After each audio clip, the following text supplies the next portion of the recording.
For some reason, the statistical evidence that was used in court is doing the rounds again, even though we know it was bogus.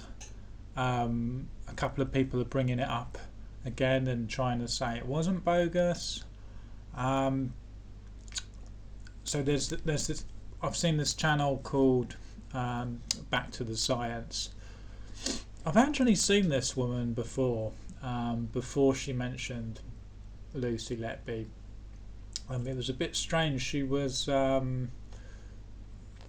she done a video trying to debunk another popular YouTuber called Dr. John Campbell, and her efforts of debunking weren't particularly good, let's put it that way. So I think, yeah, Dr. John Campbell was always talking about vaccines and things, and I think she's a pro-vaccine person, and she's got some sort of agenda about vaccines. I don't quite understand it. And you might think, isn't it a bit daunting to go up against these professors and scientists talking about statistics when they might have degrees in maths and PhDs and this and that, but I'm not afraid to, because at the end of the day, what you've got on your side is the actual truth of the matter. So we ourselves know this is all nonsense. So that's why I'm going to be quite confident talking about this. So I've got a couple of things I want to talk about in this video. So basically, she's trying to debunk a paper from a statistician that talks about that analyzes the data about how often she was on shift and the number of deaths.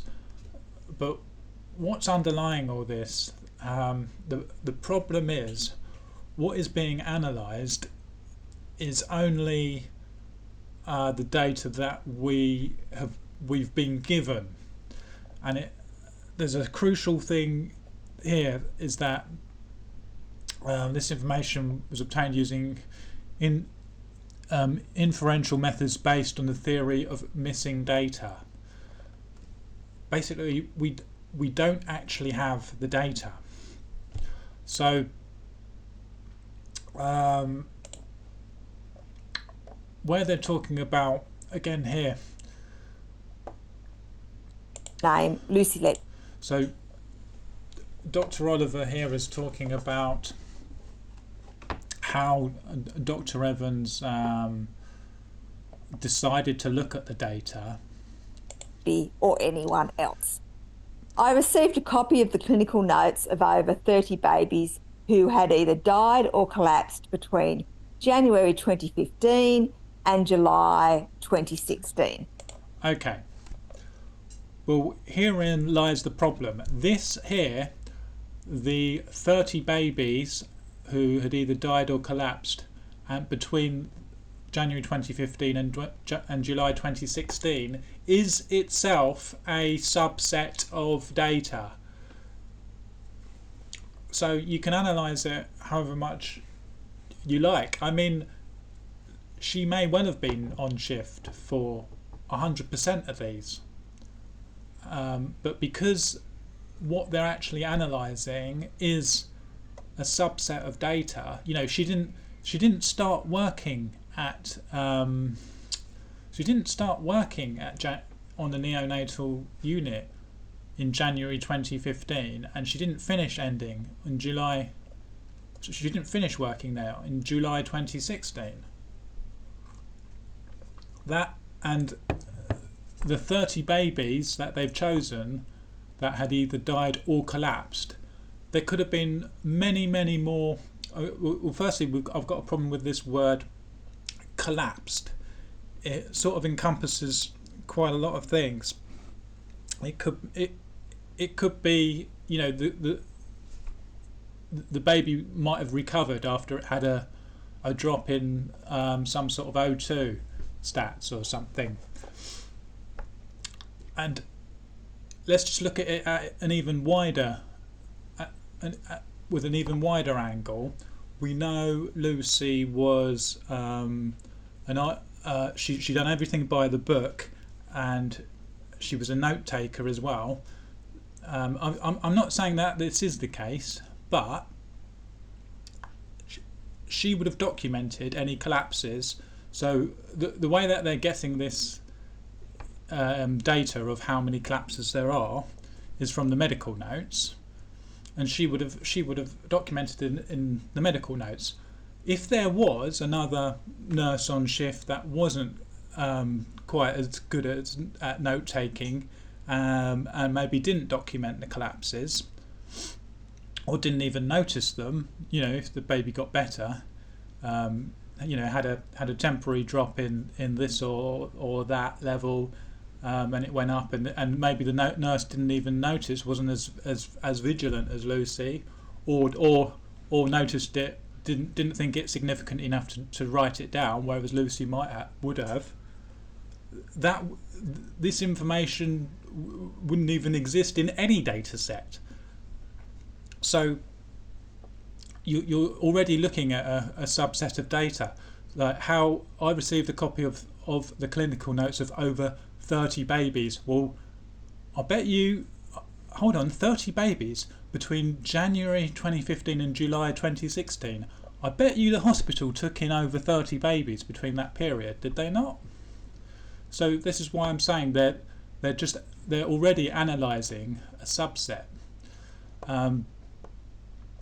So you know, you can be confident at arguing these things because you have got the truth on your side. Just another one.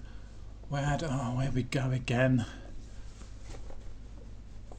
I was talking about the statistics doing the rounds, and good old, what's her name, Liz Hull and Carolina.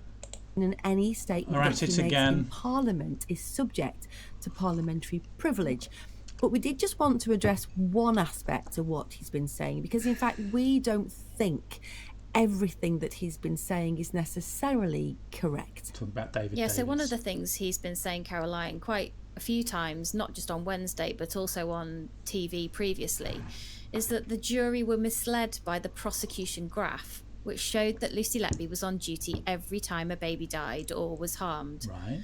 Now, he said this graph was flawed because it didn't include other deaths that happened at the hospital over the same period.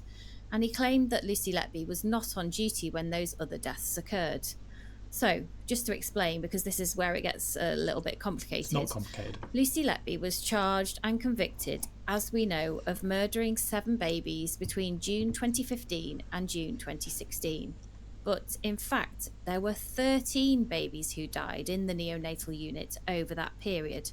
In other words, there were another 6 babies who died that weren't part of the case.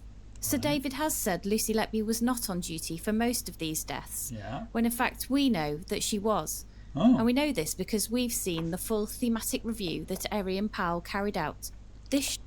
Okay, so you've seen the full thematic review. Care to publish it? And we're talking. They're trying to debunk what David Davis has said. Well, in the same speech, let's hear about this. But then, in 2021, after Letby had been charged, the police wrote an email to Professor Hutton, and I quote it in terms: "We have had a further meeting this afternoon where we have informed the prosecutors we were looking into the validity of the statistical evidence in this case. The prosecutor has instructed us not to pursue this avenue any further at present." So even the prosecution admit that there's no statistical evidence, but that's not good enough for Caroline and Liz. I'm sorry, but they're doing girl math. They're not doing much for women's rights here.